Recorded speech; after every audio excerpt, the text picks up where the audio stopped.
Start. Good evening and welcome to Samvaad, the international lecture series hosted by the Sri Chitra Tirunal Institute for Medical Sciences and Technology. This lecture series has been started in June 2022 with the aim to bring an interdisciplinary focus to the very strong health focus that the Institute has.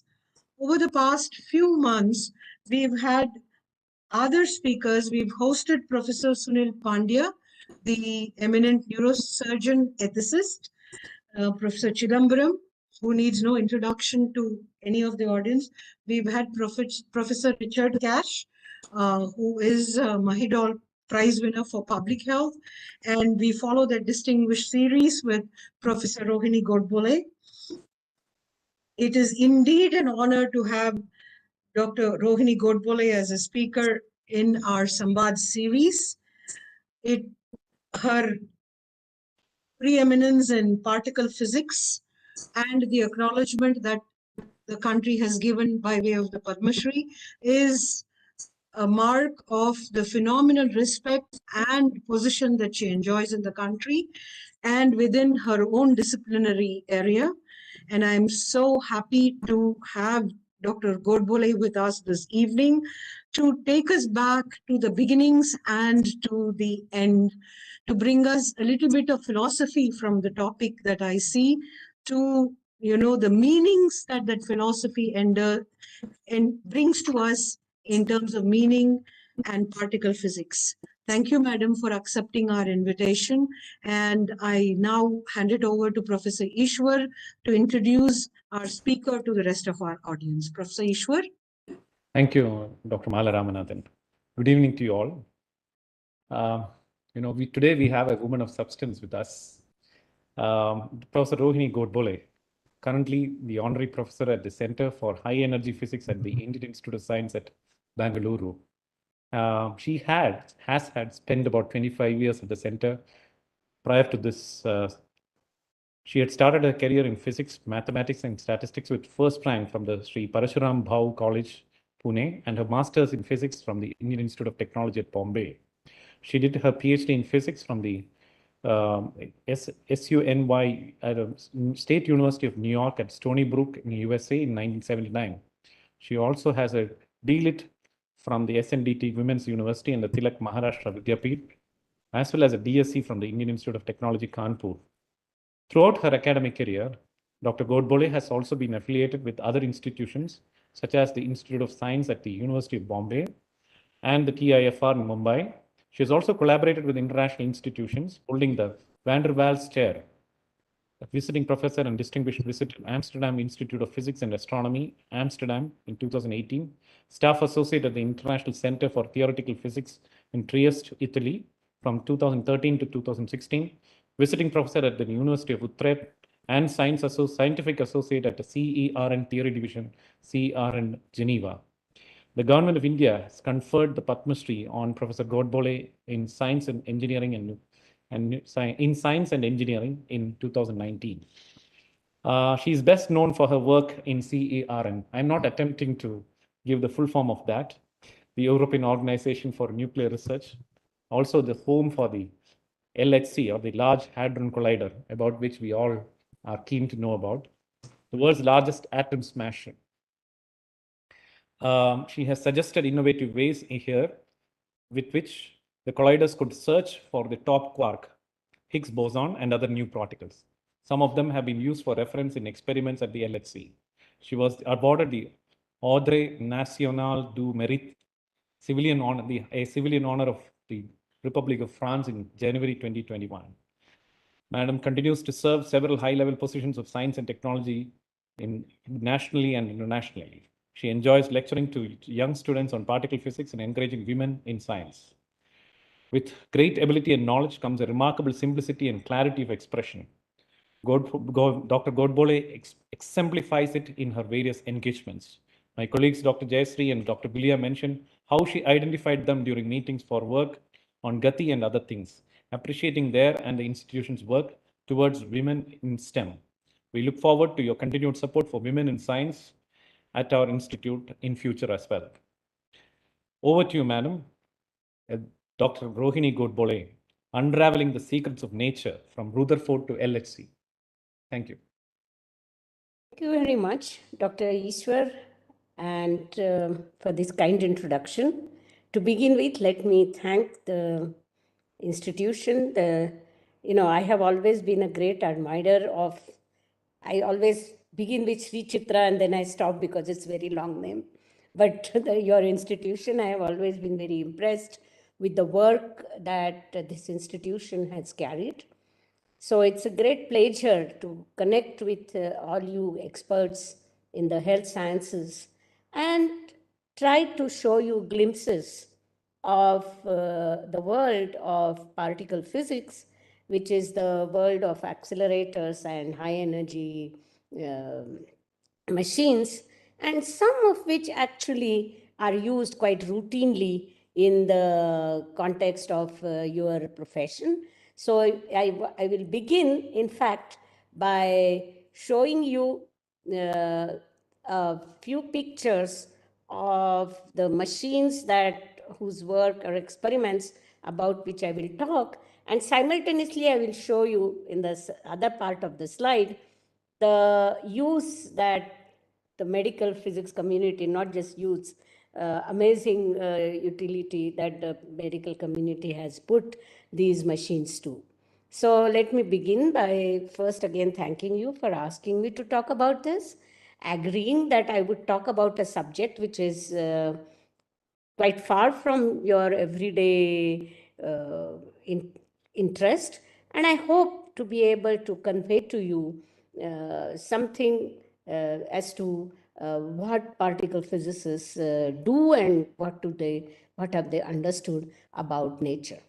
And for any of you who would be interested, there are these two articles which I have written over a period of about 10-12 years, and both of these are essentially for students who have passed their bachelor's in physics. So I think it's accessible to people who have a knowledge of science.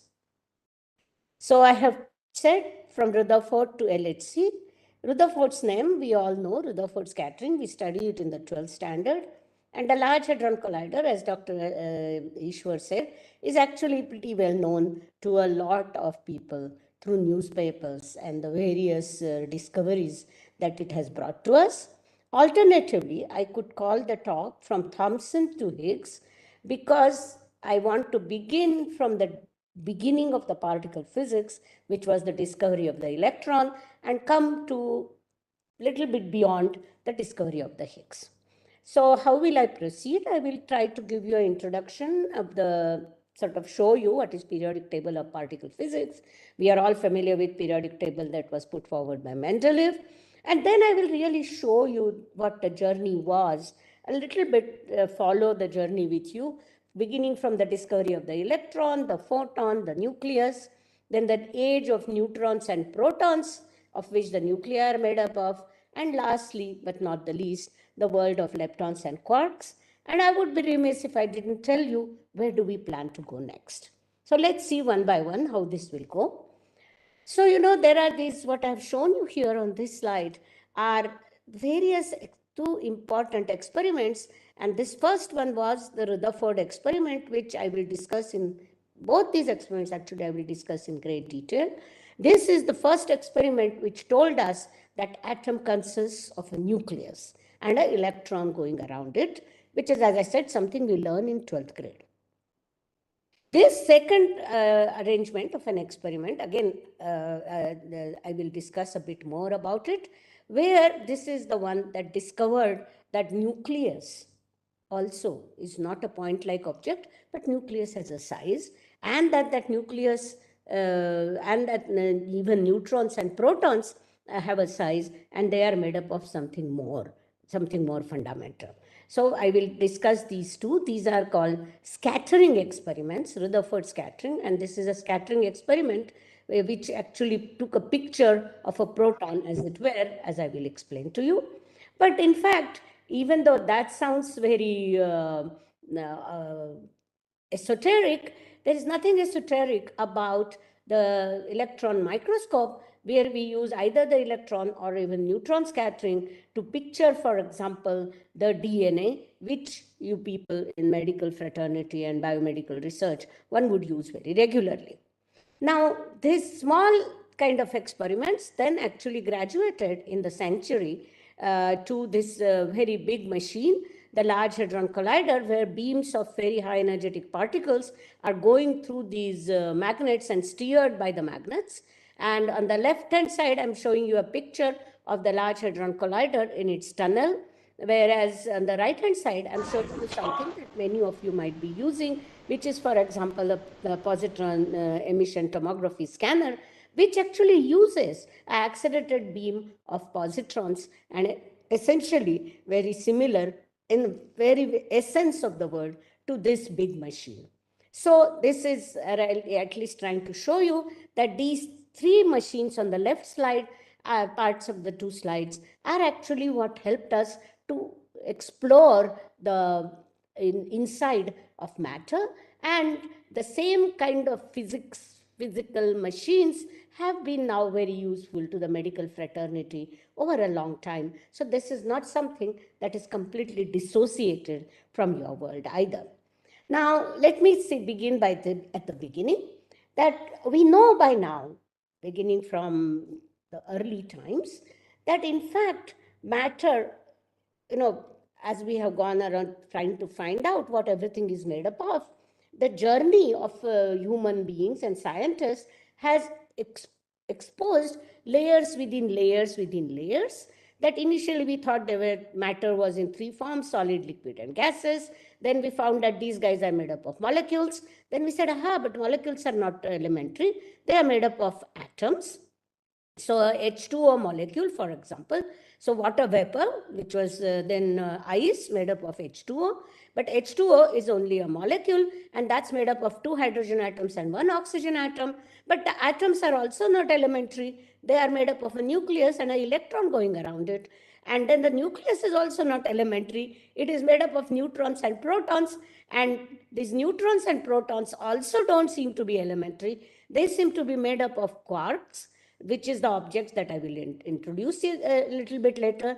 And now finally, our picture is that the quarks seem to be the ultimate elementary constituents of the matter, which is, appears in all forms, solid, liquid, and gases.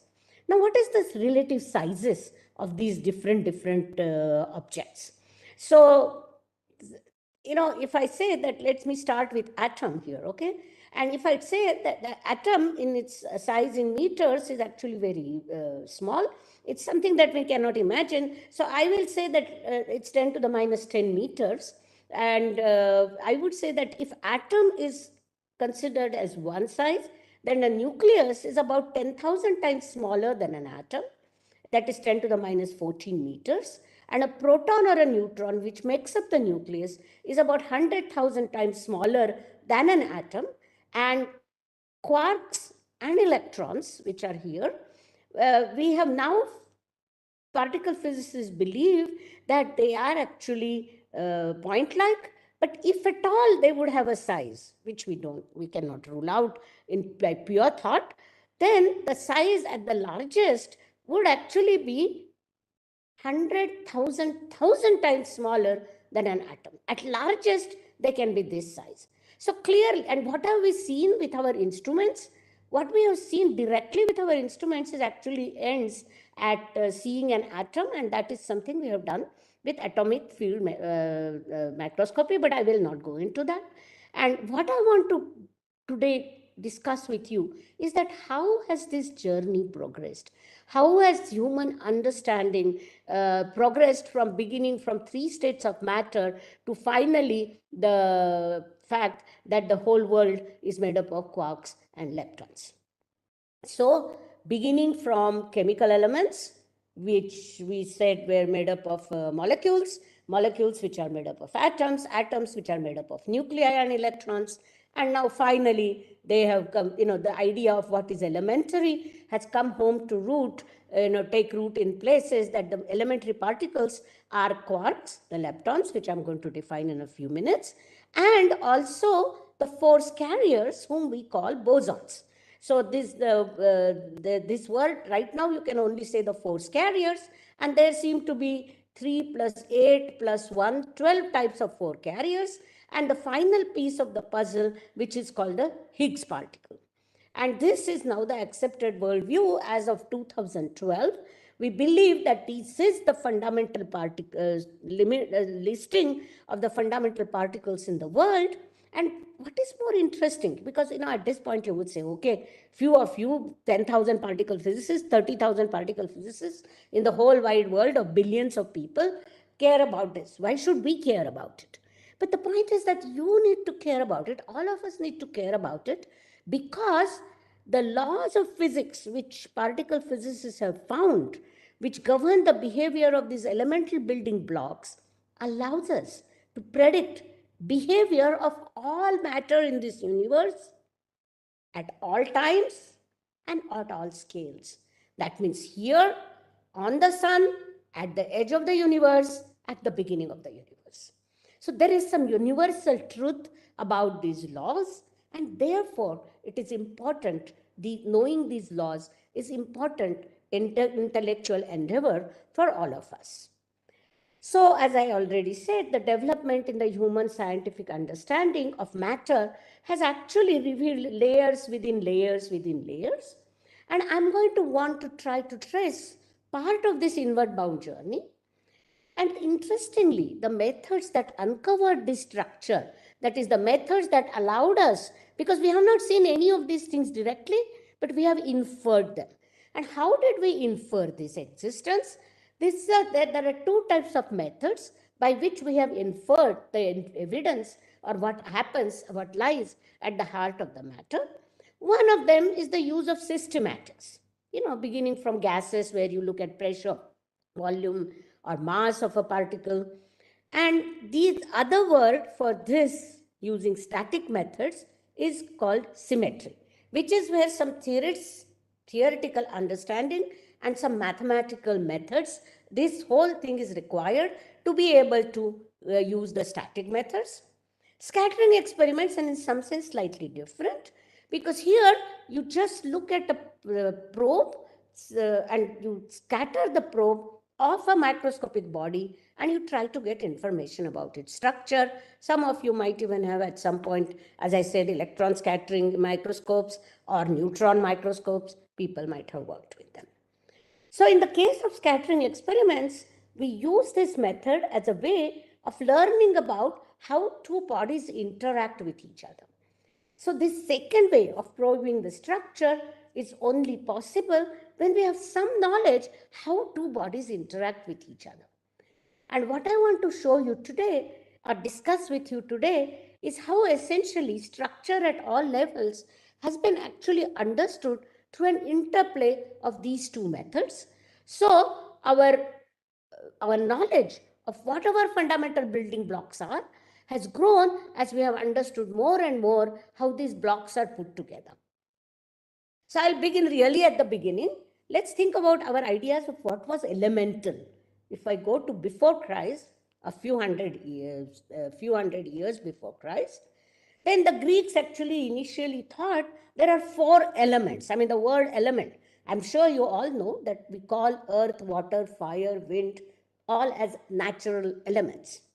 Then Democritus, actually, who was a Greek scientist, philosopher actually, came afterwards, and it was 300 BC, when he said that by convention there is color, by convention there is sweetness, by convention bitterness, but reality there are only atoms and space.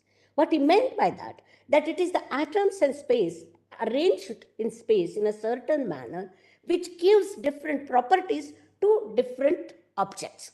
Now, in ancient Indians, we again had similar ideas. For example, the things we call Panchamahabhutas were nothing but Prithvi, Apa, Teja, Vayu, plus actually Indians had one more, Akash, that is space. So earth, water, fire, wind, plus space. So the ancient Indians and the Greeks first thought of these things as elements out of which everything is going to be made. Then Kanada, which is very similar time as Democritus, actually made statements which were very similar to those by Democritus, and these were made in the Vaisheshika Sutras in the Upanishads. But please realize this was only philosophy. This was only a philosophical leap on the part of these Greeks and these Indians, which said that maybe really everything is made up of some fundamental block, but they had no idea what it was. They had no concept how to prove it. The next big step really came, and it was taken by Sir Isaac Newton around 1700 AD. And this is the beginning of what another great physicist, Steven Weinberg, calls the Age of Enlightenment. And Newton, in his book called Optics, defined a process of substantiating a theoretical hypothesis. So he says, now the smallest particles of matter may cohere by the strongest attractions and compose bigger particles of weaker virtue. There are therefore agents in nature able to make particles of bodies stick together by very strong attractions, and it is the business of experimental philosophy to find them out. So, if you were at the time of Isaac Newton, you would have said that the branch of science which dealt with elementary constituents of nature was experimental philosophy. But from the BC through Newton till now, how has our idea as to what is elementary changed? From the time of the Greeks and the ancient Indians, who talked about the 4 or 5 elements, to it then later on came to thermodynamics. Then it started, we said that there are 3 states of matter. Scientists later graduated to Mendeleev's idea of chemical elements, which were actually arrived at by using systematics of observed properties of various objects. You might remember from your school days how Mendeleev arranged objects according to different metals and non-metals in a periodic table. And after having seen Mendeleev's table, Dalton actually, by studying the thermodynamics of gases, came up with the idea of atoms. And these atoms, his atoms, were really molecules, because he was thinking about oxygen gas, atom of oxygen gas, but there is no such a thing as an atom of an oxygen gas, but there is a O2, which is the basic element in the oxygen gas. So the order in atomic weights led then to idea of proton, and this last step was taken by Rutherford when he had already discovered the nucleus. So if you look at this, the branch of science that explored the fundamental constituents of matter changed from the BC times, where it would have been philosophy, to experimental philosophy at the time of Newton, to thermodynamics, to chemistry, to atomic physics, to nuclear physics. Now it has come home to roost in the subject of elementary particle physics. So what is this subject? Elementary particle physics is something that has actually fulfilled Newton's order, because he said, remember, it is the business of experimental philosophy to find the agents in nature able to make particles of bodies stick together. And particle physicists have indeed found it. So what is the subject of particle physics? It asks 3 questions. First question it asks is that what are the elementary constituents of matter? The second question it's asked is that what holds them together? And even more importantly, as a theorist, because I'm not an experimentalist, as a theorist, what is the mathematical framework which one develops to describe how these constituents are put together to form matter, and how do the different blocks of matter interact with each other? How do these elementary constituents interact with each other? And how can one predict their behavior under all different conditions? And that is what I meant by saying that these laws of physics, particle physics, seem to be holding true at the beginning of the universe, at the edges of the universe, now here, and at the sun or at the moon, and what have you. And actually trying to understand 2 and 3 has taught particle physicists the importance of what I call symmetries, and they have very often led to the prediction of new particles which were then found in scattering experiments and which in turn fueled the theoretical development of investigations of symmetries. And it has been really this interplay of these two ways of looking at the heart of the matter that has helped the subject progress from the discovery of the electron by Thomson to the discovery of the Higgs in 2012 at the Large Hadron Collider. Okay, so without going into too much detail, as of July 4, 2012, we know the periodic table of particle physics. I call it periodic table of particle physics because this is the picture of all the fundamental particles as we know them today. And we believe that this is the list of all the fundamental particles which make all the matter in the universe. So there is this protons and neutrons, which are made up of up quarks and down quarks. One proton is made up of 2 up quark and 1 down quark. And a nucleus, then hydrogen atom, is made up of a proton and an electron. But interestingly enough, there are heavier versions of the up quark, down quark, and electron. And these heavier versions are called charm quark, then strange quark, and a heavier version of the electron is a muon. So these are the quarks and the leptons, which we see in the matter every day around us. Then particle physicists have found that there exists even more elementary particles. That is the heavier version of the up quark, which is a charm quark. Yet another heavier version of the up quark, that is called the top quark, and a heavier version of the strange quark, down quark, strange quark, and bottom quark. And a heavier version of the muon is the tau. So these are the fundamental particles which make matter, and they are called quarks and leptons. They all have a spin, which is spin half. And then there is actually something else, which are the neutrinos, of 3 types of neutrinos. And what these are, we are going to come through our discussion, but I want you to give the names because this is something one reads in popular press all the time. And this is finally the definitive list of all the fundamental particles that we know that exist. But these guys, just saying this, that, is not enough, because how do you say that, what holds the 2 up quarks and 1 down quark in a proton together? Because clearly proton is stable, because clearly you and me don't decay. So we stay together as protons in our bodies, stay as protons and neutrons. So how does that happen? That happens because there are these force carriers which hold these guys together. And there is photon, which we see all the time, photons which are using right now, transferring my information to you and able to see this thing on the screen to you. And then there are other force carriers which are more complicated to explain, which are the W bosons and the Z bosons, and then the all-important Higgs boson, which actually, in some sense, completes the picture. And this is the set of all fundamental particles that we understand right now make all the visible matter in the universe. So this is the periodic table of fundamental particles and their interactions, because these force carriers are an integral part of this periodic table. And this is all I will discuss here today. Now, Nobel Prize in 2013 was given to this last discovery. Okay.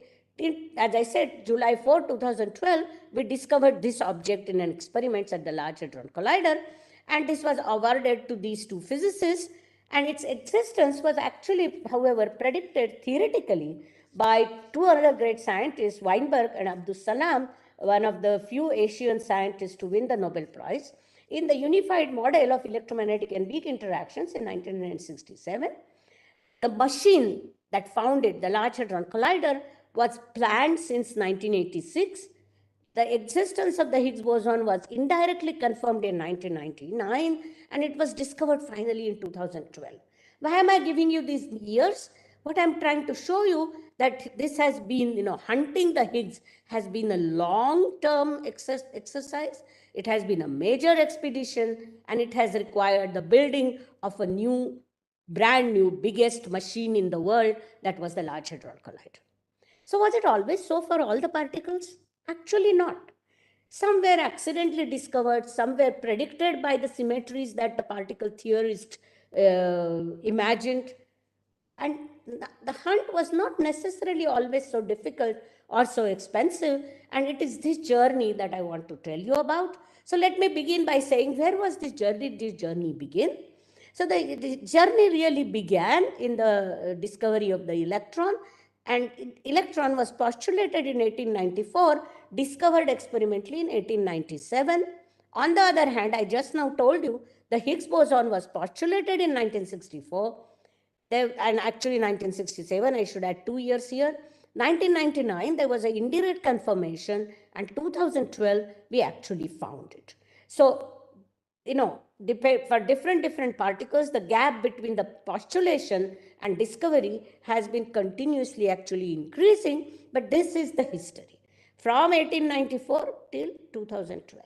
And some part of this history is what I want to tell you. So let's go back to the second half of 19th century. By this time, Dalton's atoms were very well respected and accepted, but Faraday came up and said, by the way, it's not only the atoms, not only the elements that who have a basic unit which is atom, but electricity also comes in multiples of some basic unit. And actually, this idea of Faraday was actually confirmed in an experiment with cathode rays by Thomson. So he had a very simple experiment which you have all studied in the 10th or the 11th grade, that basically it was a cathode ray tube emitting a ray of particles, and what Thomson did is that he showed that these ray of particles that are emitted from the cathode actually seem to have a charge to mass ratio which is different from the hydrogen ion, which was the only elementary object which was known at that time, and therefore he came and said, I have found a new elementary particle. So this happened in 1897, and in this discovery of the electron by Thomson, the world of elementary particles of today was born. Okay? So there were three basic steps in the transition from the electron being postulated by Faraday to the actual physical reality, and that was this, actually I would say 1894 to 1897, but real final confirmation to 1899, so 4 or 5 years. So as I said, in 1894, first observation by Faraday that electricity comes in units from patterns, and this he did by looking at patterns in ionization. Take a battery, connect two cathode and anode, connect these two strips of metal and cations and so on, and this is something we have learned in 9th, okay? Now, the experiments which were made by Thomson, he actually showed that the cathode rays which are emitted by the cathode after heating it, which means maybe they existed in that cathode material beforehand, they behave under the action of electric and magnetic fields as though they consist of particles with a ratio of charge to mass quite different from the hydrogen ion. That is all that Thomson actually pointed out. And because it was so different from the E by M ratio was so different from hydrogen atom, it was 1800 times bigger than the hydrogen atoms roughly. He said it's a new particle. But Lorentz, there is another famous Dutch scientist who did something interesting. He actually calculated the splitting of atomic spectral lines. All of us have studied atomic physics to that level in our college. So he studied how the spectral lines split in a magnetic field.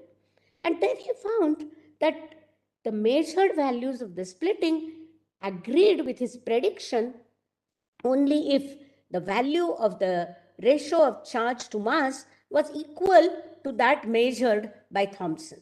That is, the particle that was seen by Thomson, which he called corpuscle, is exactly the same that seems to exist also in an atom. So this was the 3 stages where a postulated entity became a physical reality. I'm explaining this in great detail only for the electron, but the story repeated again and again. So very soon after the discovery of the electron, there came the experiment of Rutherford, which I call, which really I think shaped the physics of the century and made a beginning of our, journey inside the matter. So Rutherford scattering experiment was very simple. There was an alpha particle source. Alpha particles were being emitted and they were being scattered from this thin gold foil. And the scattered alpha particles were being detected. When they hit the zinc sulfide screen, they produced a beam, splash of light. And this scintillation was being seen by this microscope. So you had this arrangement, a beam of alpha particles, a target of thin gold foil, and a detector which was made up of a microscope and a zinc sulfide screen. And what he found, and this again something we learned in 12th grade, that the number of alpha particles scattered from this gold foil at different angles is all he counted. This was a simple arrangement. He could move the microscope screen arrangement all around the room, even behind the thin gold foil if necessary. And then what he found is that most of the alpha particles actually went undeflected, very close to their where only saw very close to the original direction of travel. But some of them actually rebounded. And this rebounding is what Rutherford used to say that atom has a point-like nucleus. How did he do that? Let me show you a picture here, and that will become clearer. So let's suppose that these are the alpha particles, and this is the thin zinc sulfide screen. And now these alpha particles come, and if the picture is such that there is a nucleus at the center and there is only space around the atom, then what would happen is that most of the time, the alpha particles won't see the electrostatic potential, the charge of the nucleus, and they will go undeflected. But when they come head on, and the closer they come to the position of this point where all the charge of the nucleus is concentrated, then bump, they will get a kickback. So this was the idea. And in a different way, let me try to explain it even more simply, that let's suppose, what he is really concluding is that most of the atom is an empty space, and the positive charge of the atom and the mass is concentrated in a point which he called nucleus of atoms. And actually he got the word from nucleus of a cell, in fact. Now imagine, a person is crossing the road, and there is, knot of people at the center of the road because there is an accident. Now, if the person tries to pass through that knot, he or she will be pushed back. But if he or she goes around that knot, their path will be almost unchanged. So that's exactly what is in this picture, that if you go and hit the knot of people, you will be repelled back, you will be pushed back. On the other hand, if you go far away from that knot, then you will be able to continue on your path and you will be able to cross the road. So that is the idea. But now, therefore, how big is this point will decide how often, what is the number of times there is a big change in the angle of the incident alpha particle. So what you do is that you study the number of counts as a function of the angle through which the incoming particle has moved, and that's called a scattering angle.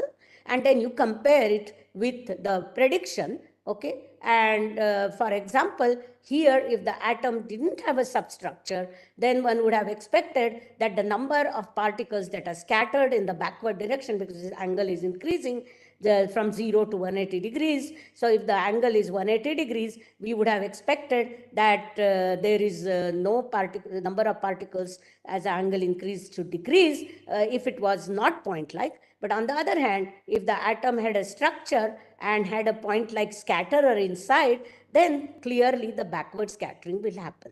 So this is how one can actually use the scattering process to get information about what the scatterer consists of. And it was this result that most of the particles, some of the particles came back and hit you, they rebounded. This was the statement by Rutherford, that it was about as credible as if you had fired a 15-inch shell at a piece of tissue paper and it came back and hit you. If it came back and hit you, it must have been reflected back from a very lot of charge in a single small area, and that is what he called the nucleus. Now, here I want to tell you that Dalton or Mendeleev, found out the existence of atoms from many properties of matter on the macroscopic scale, like measuring the masses of the different atomic weights of the different atoms, or by measuring the pressure, volume, and the gas, pressure, volume, and the temperature of a gas. But the nucleus, the first indication of its existence, came from these scattering experiments. So this is the beginning. From Rutherford, we started moving around how matter is made up of. Now I have to jump a bit faster. So worldview around 1914, we would have said that everything is made up of molecules, which are made up of atoms, which contain electrons and a lot of empty space and a positively charged point nucleus. And that is called, that was the age and decade of atomic physics and nuclear physics. So were the nuclei the elementary building blocks? Not really. But that was very easy to answer. Why not? Because nuclei seem to transform spontaneously into each other. So obviously they were not elementary. Further, the mass of the nuclei were in approximate integral multiples of the hydrogen nucleus. So maybe perhaps the hydrogen nucleus was the basic building block. And since, according to Rutherford, the hydrogen atom was made up of the hydrogen nucleus and the electron, it is the hydrogen nucleus that Rutherford termed as a proton, and this was the beginning of the decade of nuclear physics. But then you should ask a natural question, that if the nucleus is made up of neutrons and protons as we know it today, and the neutrons and protons are made up of quarks, why did Rutherford see the nucleus as a point particle? To understand that, we have to see a little bit how do we measure size of an object. Because even if something is made up of something more, if I cannot resolve, I cannot separate its constituents from each other by looking at it, then I will think that it's a point particle. So here, if you remember, when we see microscopes, use microscopes, I'm sure all of you are familiar with microscopes, we know that smaller the wavelength, higher the energy, and higher is the resolution. If smaller the wavelength of the light used, higher is the energy of the photons, and higher is the resolution. Now, de Broglie, in about 1920s, said that a photon behaved both as a wave and a particle. So he said, why not the same thing is true of an electron? And therefore, he said that the electron, which is moving with a certain velocity, P is equal to m times v, the velocity of the electron, then h over 2 pi mv, it is equivalent to a wavelength lambda. But if the v is very, very small, then the velocity is very, very small, the wavelength is very, very large, and the wave nature of the electron is not really apparent. But as the velocity of the electron starts increasing, then the wavelength starts decreasing. At a certain point, the wavelength of the electron will become the sort of close enough to the distance scales that the electron is trying to resolve, and then we'll be just by increasing the energy of my beam, I might be able to decrease the resolution. So I need high energy particles to see smaller things. Higher the energy, shorter the wavelength, better is the resolution.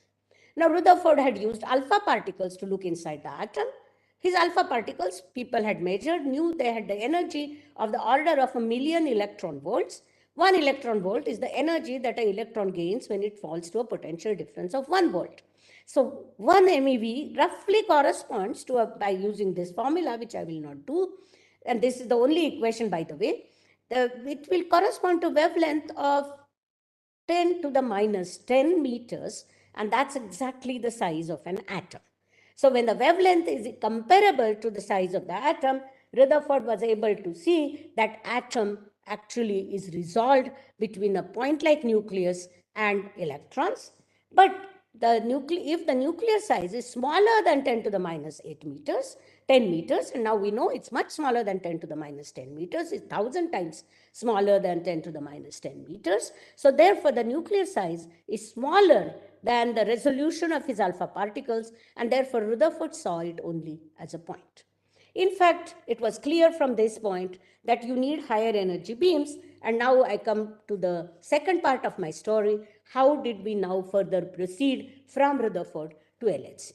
So Rutherford had kind of said that it has been long been my ambition to have available a copious supply of atoms and electrons, which will have energies transcending those of the alpha beta particles. Now, they were very intelligent engineers, Cockcroft, Walton, and Van de Graaff.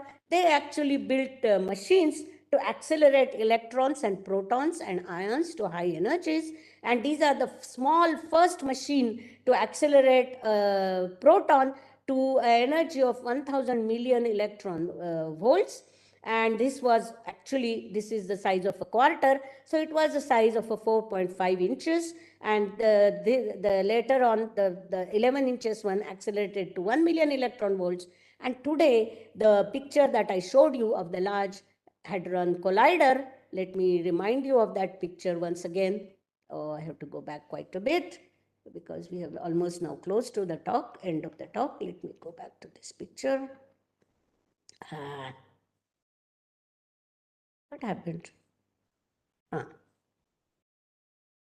Yeah, so this is actually 27-kilometer periphery of a ring. So now you see that from 4.11 inches diameter, we have now come to a ring which is kilometers long, because if the periphery is 27 kilometers, you can work out the radius, it's about 10 kilometers. So therefore, the sizes of the accelerators have grown enormously from these simple accelerators that were built in 1930, which fitted inside a room, and clearly the energy of the particles that were accelerated to went on increasing, and that's where the whole progress from Rutherford to LHC came. As I already said, in 2014, if you had asked, people would have said that the fundamental objects are photon, electron, the proton, and the neutron. But by 1930s, people would have added one more particle, and that's the neutrino. Because in beta decays, this was made well measured, this was the beginning of Becquerel's radioactive studies, that a nucleus of Z protons and N neutrons spontaneously decays into another nucleus where the number of protons is decreased by or increased by 1, and the number of neutrons is increased or decreased by 1. That means the number of nucleons remains the same, but this is what the transition occurs, and effectively either a proton converts into a neutron or a neutron converts into a proton.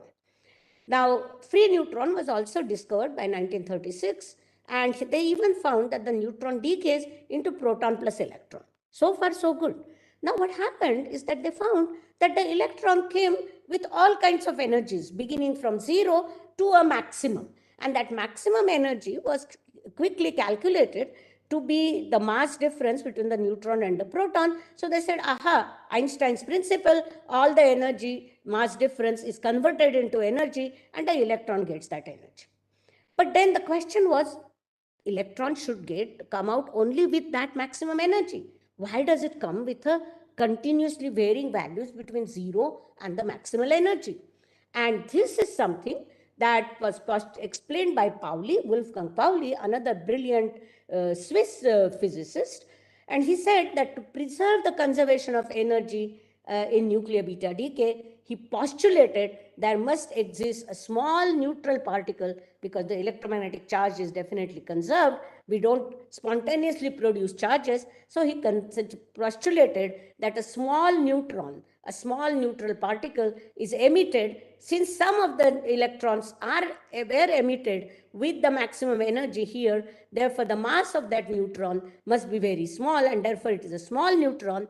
And here he suggested this, that by saying that I want to preserve the conservation laws, and this means that to do that, he introduced postulated the possible existence of a new particle. Now, this is the beginning, the first time a symmetry principle was used to postulate a new particle, and actually this is something that repeated again and again. So now I have to actually speed up. So let me stop here at this point with this discussion and just say very briefly that ideas that I will not spend too much time on. The theoretical physicists actually who were studying the nuclei found that the protons and neutrons have very similar masses and both have spin half. And they also noticed that the proton-proton, the proton-neutron and neutron-neutron forces in nuclei were very similar to strength and range. As a result of that, they actually postulated a new symmetry, which I will only mention, and that they basically said that the neutron and the proton are nothing but two states of a particle called nucleon, one with the internal spin in the up direction and internal spin in the down direction. Because one was familiar with an electron with spin up and an electron with spin down, electron had a spin. So that was something that was seen in reality. And here this was some imaginary spin, if you like, imaginary spin that scientists were, Heisenberg was a scientist who postulated it. And based on that, they actually explained that this was consistent with the fact that the three forces, proton, proton, neutron, neutron, and neutron, proton, are the same. Now, that is the beauty. Having got this idea and having checked this idea with a lot of experimental measurements in nuclear physics, now this whole idea was later on used by two big scientists, Gell-Mann and Zweig. Gell-Mann actually got the Nobel Prize for that, and he postulated that properties of all the observed particles could be explained by postulating that they are made up of more fundamental building blocks, which he called quarks. And this was essentially an extension of this isospin idea, which was introduced in nuclear physics by nuclear physicists. And having done that, he actually went on and he further predicted existence of a new particle, which was called omega, which was till then not seen. But actually, particle physicists or nobody was very happy with this idea of quarks, because one said that if they were protons and neutrons are made up of quarks, they should break themselves up into protons and neutrons. Protons and neutrons should break themselves up in quarks, like a nucleus decays and a neutron decays and a proton comes out, or the nucleus decays and some neutrons and protons come out. So we know that the neutrons and protons existed inside the nucleus. So perhaps quarks are not real entities, but some kind of theory spread, a mathematical abstraction. And this was actually supported because they were required to have fractional electrical charges. We don't know anything that possesses fractional electrical charges. So many of the physicists decided that quarks are just abstract entities. This is like the chemists of the 19th century who had decided that atoms and molecules were not real. So actually, as I said, Gell-Mann predicted existence and mass of a particle of called omega. This was actually found experimentally. So he got a Nobel Prize for the idea of the quarks. So the idea of the quarks seemed to be correct. But where were they? We were not able to see them. That is when some people asked, Rutherford inferred the existence of a nucleus by doing a scattering experiment. Now, can we do a scattering experiment of an electron on a nucleus or on a proton? And can we try to see if this nucleus and this proton is made up of something else? So that was the Hofstraader experiment. And that brings me to very close to the end of my talk now. So this is the nuclear or the proton version of the Rutherford scattering experiment. And this was done in the US at a lab called Stanford Linear Accelerator. So here you had an accelerator, a beam of particles incident on a target, and it was detected by a detector. I will show you on the next page the relative sizes of the accelerator, target, and detector. But otherwise, the experiment is very similar to the Rutherford experiment that I showed you on the very first slide. Alpha particles incident on a gold foil and being detected by the microscope and the zinc sulfide screen. But now the wavelength of these electrons I can compute, which depends on the energy to which we can accelerate them. And the wavelength of these electrons was 1,000 or 10,000 times smaller than the wavelength of the alpha particles. That was actually done by accelerating the electrons. Now, all you have to do is count the number of electrons scattered at an angle theta, compare with the number that you expect for a point nucleus or a point proton, just repeat Rutherford's experiment, only with the electrons of much higher energy, capable of resolving distance scales which are much smaller than Rutherford's alpha particles. So how did we do that? So this is this 1 mile long linear accelerator which accelerated the electrons. This is the replacement of the radioactive ion source.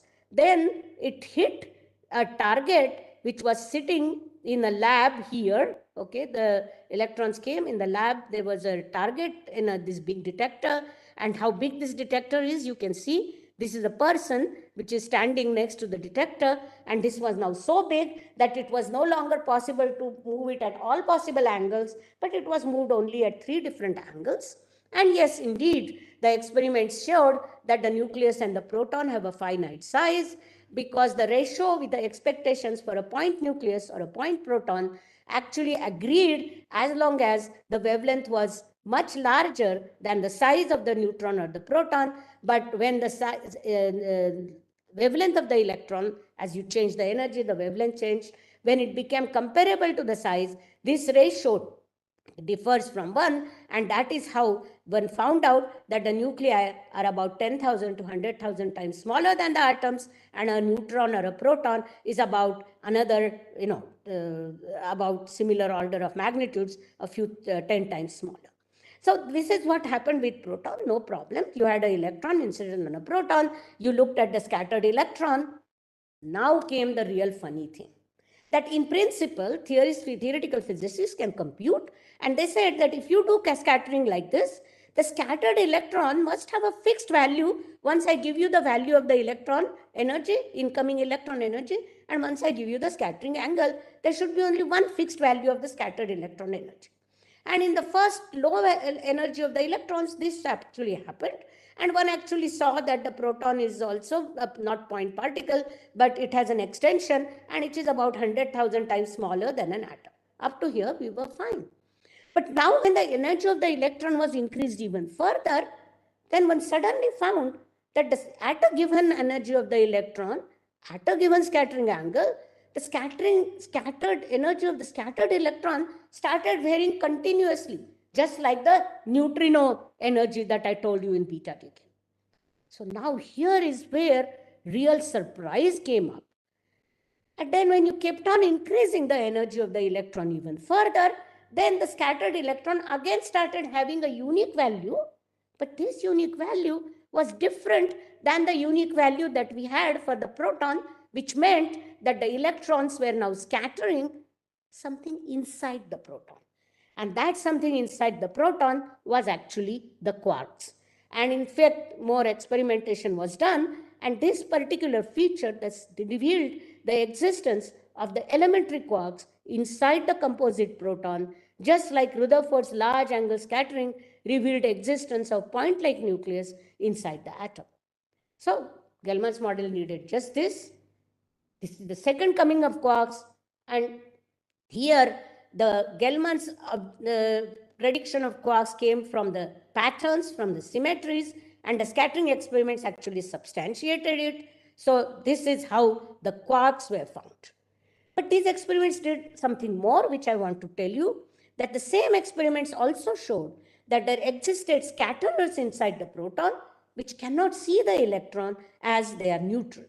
And in fact, side by side from 1964 to 1995, the theory of strong interaction was being developed, and those theories needed neutral force carriers, which I already listed, called gluons, and the same experiments were able to actually find their evidence in clearly, and the Nobel Prize for Physics in 2004 was given to the people who put forward the theory of strong interactions and postulated the gluons, and it actually took 30 odd years from the time that quarks were found in 1974 to the time the gluons' existence was confirmed and the Nobel Prize was given in 2004.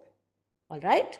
So now if I increase the energy further, is there something else inside the quarks? And we found nothing exists, because the increasing energy of the electron has not revealed till today, with all the experiments at the LHC, any new constituents inside the proton, inside the quarks, and this is completely consistent with the prediction of the theory for which the Nobel Prize was given. And at present, experiments with the highest energy electron, which is 100 billion, that is million electron volts, has shown that a quark at the largest can be 1,000 the size of a nucleus or a proton. So that is where we are. So are we finished? We think yes, we are. This is the end of road in substructure. And not just because we don't have high enough energy beams, but this is where the theoretical developments, about which I have not told you anything, comes very much in the play. And we have an indirect but very strong proof that quarks and leptons are indeed point-like, and there is no further substructure. And this understanding of dynamics that we have got, that this is the correct understanding, has been checked by the experiments at the Large Hadron Collider. I showed you this LHC ring where the proton and the antiproton beams are scattering against each other, and experimentalists are studying particles that come out in this collision. And this is the track of the journey that I have actually followed for you. The second track is really to find the mathematical framework, and these two tracks have actually completely progressed side by side, and the second track has showed that the Large Hadron Collider must find the Higgs boson. It showed them the ways to find the Higgs boson, and indeed, it's only after that we have now said that we have the fundamental building, periodic table of particle physics. So the Large Hadron Collider has actually found direct evidence for the Higgs boson.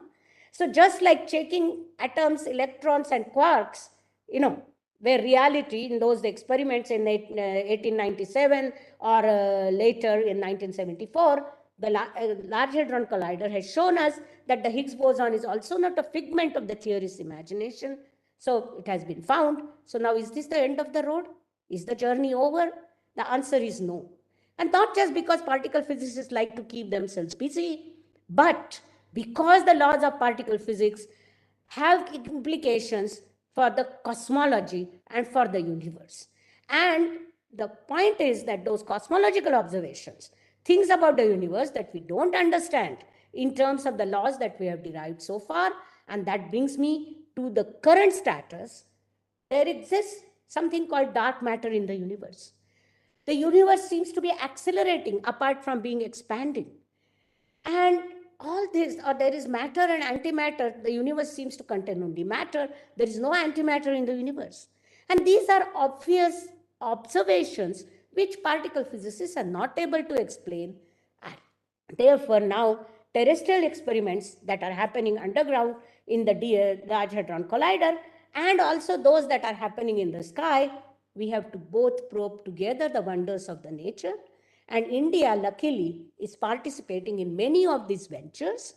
We hope to probe the universe through the optical probe that's at Hanle, a telescope, the radio telescope at the GMRT in Pune, near Pune, the square kilometer array in Australia and South Africa, the gravitational, through the gravitational waves in LIGO, India, through neutrinos, the Indian Neutrino Observatory, and the colliders, which is the Large Hadron Collider.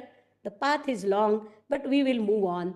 And from a theorist perspective, we have this one equation, and so far we have established that this equation seems to describe our universe so far, but is there something more? And that is the thing that theorists like me are trying to explore.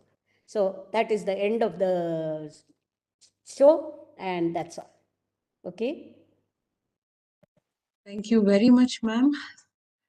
It's a long journey from before the Common Era into 223,000 years after the Common Era started. And a journey of, slow starting from, people's imagination and logic, stretching all the way to establishing facts, and the acceleration in the time span between the theorizing and the proving. It's a phenomenal story that you traced for us, madam. And I see that you also have to leave for a meeting at 7 o'clock. And I'm going to ask if Professor Ishwar or the Dean or anyone has any additional remarks, including my other colleagues here. Any remarks, quick remarks on this topic before I invite Dr. Anup to propose a vote of thanks. Thank you, madam. That was a spectacular narrative of the history of particle physics. Well, what we realize is science too has history, and you have explained it in such lucid manner today. I just want to ask one question, because I don't see any questions in the chat box. How do scientists get these eureka moments? How does neurology plays a part in kind of coming up? That's a very interesting question. I don't think anybody knows. I mean, I have seen this. This is my own feeling, and I have seen this, in fact, also being described by 1 or 2 Nobel Prize winners. So I think that's my understanding agrees with them. I think part of it is in just looking at what you see in nature. Part of it, it's like sifting sand on the ocean. I mean, I would like to give that as an analogy. And then suddenly the ray of sun shines, And then you realize that what you're holding in your hand is not sand, but it's actually a diamond. Now, how does that happen? That happens because your mind is processing this information for a long time. And then it is connecting in that one moment to that all. So it's like what I would say what this artificial intelligence, processes the enormous amount of data. That's what we learn. And then it comes up with some patterns. And it's a human mind, human brain, which has, the years of your experience, years of your exploration, math, either it may be equations, may it be experimental observations.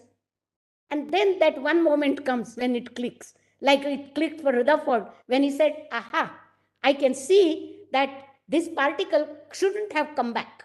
Now, I tried to explain that reasoning, but all that had gone because he had initially tried to figure out how particles will be scattered if depending on what the charge distribution was. So all that was at the back of his mind, right?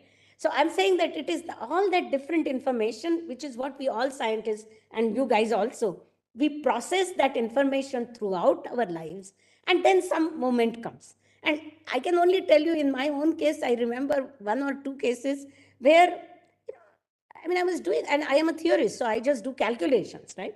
And then I did a calculation, I plotted, and sometimes I compare my results with experimental observations, sometimes not even that. And then suddenly I realized, hey, this is something the experimentalists have not studied. And maybe if they can look in this region of their detector, they will find something interesting. Now, all that comes because I have put together all the information, what the experimentalists do, what they can do, what they cannot do, all is somewhere at the back of my mind. And in that one moment, all that information gets completely, processed together. Does that make sense to you? That is my feeling of how Yeah, discovery happens. Yeah, I remember reading about Kekulé, who is the father of organic chemistry, coming up with the structure of benzene in his dream, the carbon atoms dancing in his dream, and the things like Correct. that. And that's how the or elements of organic chemistry got laid down. I'll move on to one more question that has come on from Dr. Arun Mitra from SCTIMST.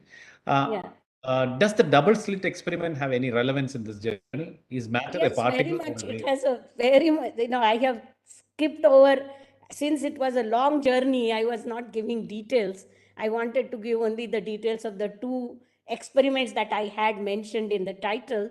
But yes, double slit experiment was extremely important because this is, matter is at certain, since you asked the second question, is matter a particle or a wave?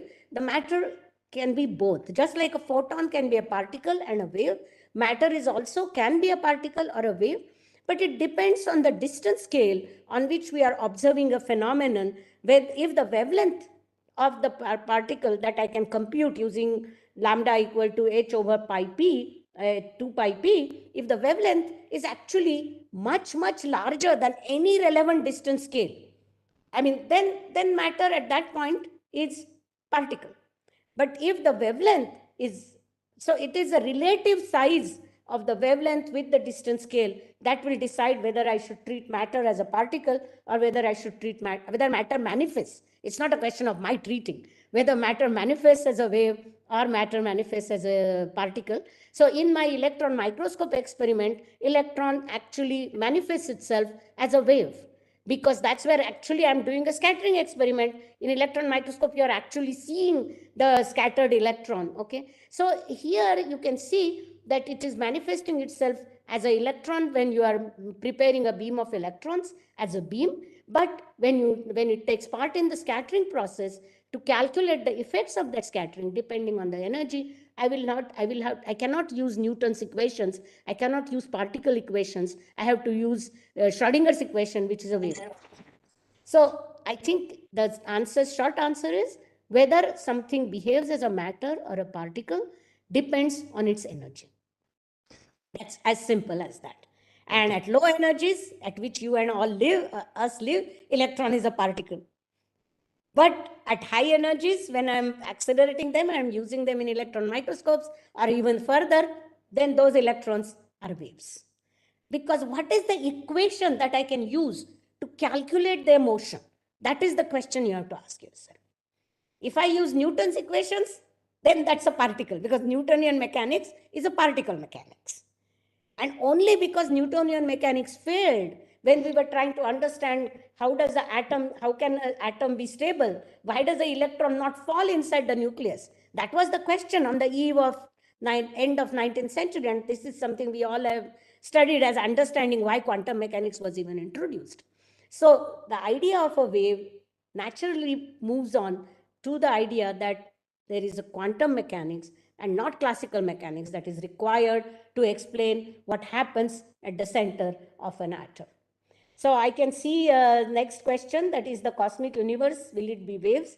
Since it's accelerating, it depends on how fast it's accelerating. Okay, and again, it is the comparison of the wavelength with the size.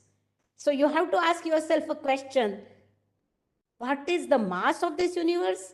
What is the associated wavelength of this universe?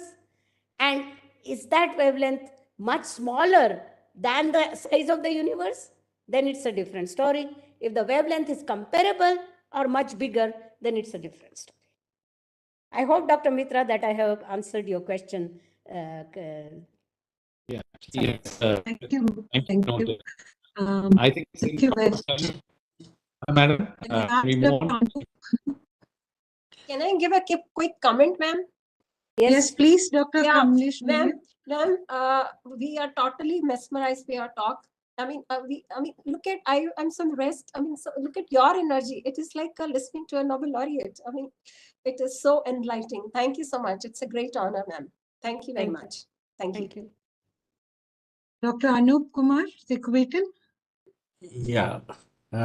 Thank you, Professor Rovni Kodbole. I mean, it was a very, very interesting talk. I can see people's posting me that small notes, because I was behind calling you and I was going that. Okay, and I found that making a topic, a complex topic, and giving to an adult audience is a big challenge. New topic generating, and with a different background of people. And you are a born teacher. There is no doubt about it. Thank you. And I feel there is a similarity what you talked about it, because I'm a biologist. The same thing of nuclear studies happening in biology. We thought that genome is the center of everything. Now it is look like an RNA is the one which is doing everything. Correct. Whole story goes backwards and forward, and so many things are changing there also. And it's going to be a very interesting similarities I can see in your talk. Yes. I personally enjoyed your talk a lot. I learned quite a lot of things, reminded me about my school days of physics quite a lot. And I'm sure that everybody is on the same state of mind. And I thank from my heart, Professor Rovni Kodbole, for accepting our invitation and giving this mesmerizing talk. Thank you for inviting me. Actually, I took a lot of pains, because you told me that, physics is difficult and we have lost contact with physics. So I wanted to not use almost any equations and used only concepts, and wanted to see if I could convey. Yes. I mean, I have conveyed only the overall picture. I mean, obviously, there are a lot of matters of detail that I have glossed over. Sometimes I have not even represented them correctly. But if one gets, this reduction, what you talked about, the reductionism, which is actually has been the science for the last 100 years, this reductionism, be it chemistry, be it biology, be it physics. In fact, the original idea of atoms was developed in chemistry. Yes. Okay, then from atoms to quarks came in particle physics. But in biology, now actually we are going, in my opinion, this is right, that we are coming down to RNAs, etc. But now at a theoretical level, we are going in a different direction, where we want to see how all these pieces of information can be put together to see how complexity arises. True. How do I make really a protein? Now I understand that a protein is made up of OH and H and C's and so on and so forth. But I even understand why do they hold together with the sizes they hold together. We can even run complex computer programs to say and get protein structures, which are of interest to a lot of biologists and what have you. But now I think for most of us as a theorist, The important issue is to understand how everything is put back together in this complex structure. And if you really ask me, that is the direction in which I feel, once again, a sort of an interdisciplinary enterprise is what the direction of theoretical sciences. I would not call it theoretical physics or theoretical biology or chemistry. I would call it theoretical sciences that it is taking. So that's also something I just wanted to convey in this talk to you people. It is very true. Now, if you look at in the biology, a lot of physics, those who are theoretical physics and fundamental physics people are coming into biology because there is a lot of unknowns, right? Quite a lot of things are not. And this was the whole idea of Samvaad.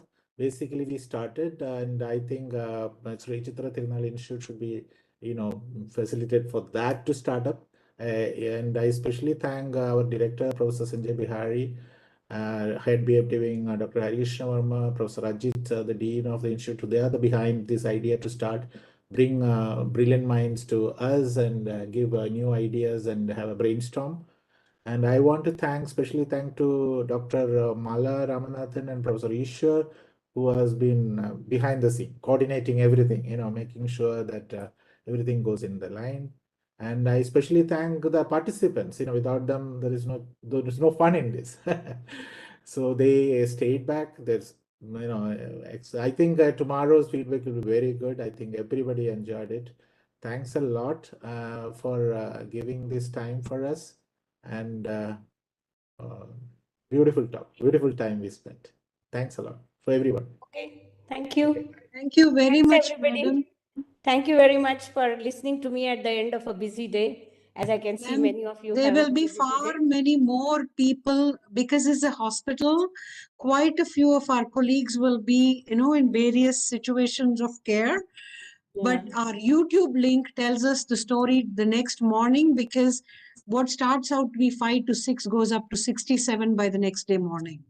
So that is why we got your permission to, record it There is no and problem. display it. And I will Okay. send you that link as well. Yes. Thank you So so now much. I better leave because I have another meeting at 7. Thank you very much. Thank you very much.